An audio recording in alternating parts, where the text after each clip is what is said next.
Well, the Cabinet Secretary for Finance is always beguilingly reasonable in what he says. That I'm perhaps going to take a rather different tack in my speech from others who participate in this debate, because, generally speaking, I'm not in favour of introducing new taxes, although I'm strongly in favour of having the maximum sensible devolution of taxes. We have a problem in Wales, of course, because our average income is so much lower than the average of the rest of the United Kingdom, so the tax base is more difficult to exploit, if I can use that word in a neutral sense.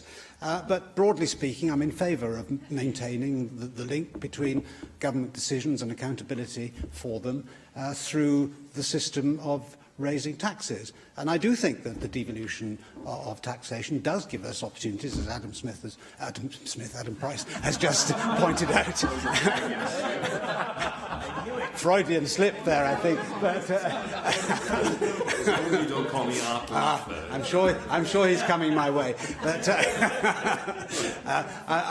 as pointed out in relation to corporation tax, certainly the Irish example is a very interesting one. And I'm sorry that my attempts to move the Cabinet Secretary in that direction in the past have met with rebuffs. When we had the tax policy framework statement just a few weeks ago, I'm afraid he didn't prove to be very susceptible to those blandishments. But I do think that Ireland has made very effective use of differential rates of corporate taxation, and within the corporation tax itself, as Adam Price pointed out, to have differential rates, which has enabled the Irish government to prioritise certain important areas of high value-added activity. And that is what we need most of all, I think, in Wales, is to increase the tax base. And I think the tax system can be used in this way. I give way to Mike Hedges.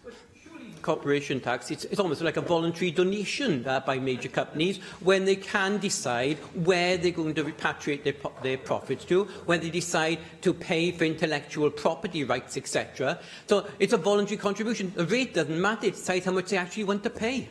Well, that is perhaps true within the European Union, and this is the position that Luxembourg finds itself in, of course, presided over so successfully by Mr Juncker for so many years.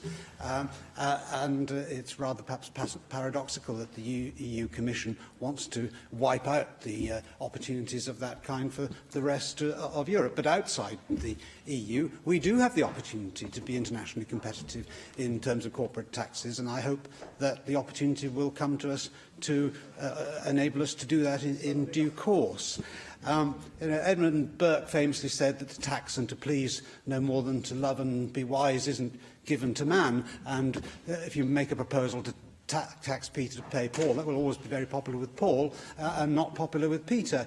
So these are not easy equations to sum, but I'm not generally in favour of using taxes for reasons of social engineering, and I've made this point in relation to the sugar tax proposed only recently, and to which we'll no doubt return at length in due course. But what I do think we should do is use the tax system to encourage wealth creation. Whilst taxes in themselves don't encourage wealth creation by definition almost, then nevertheless the difference between taxes in one jurisdiction and another can certainly do that.